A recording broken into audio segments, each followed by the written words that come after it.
Ganito pala mga lods, oh. Pag may ano ka sa ugat sa tuhod, nasubukan ko kagabi, 2 gabi na ako nagganito. Ikot-ikot ko yung bola mga lods, oh. Medyo nawala-wala yung ano ng ugat sa tuhod ko.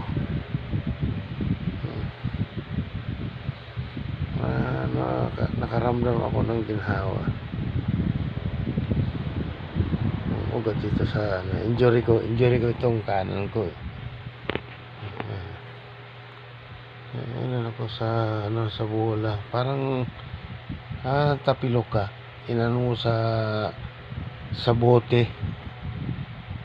Ito parang ganito rin, oh. Tamaan niya yung ugat ko na sa may banda rito. Sarap din yung pakiramdam.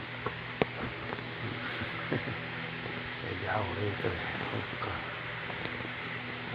ito lang, sarap din naman. Okay lang naman. Sarap din.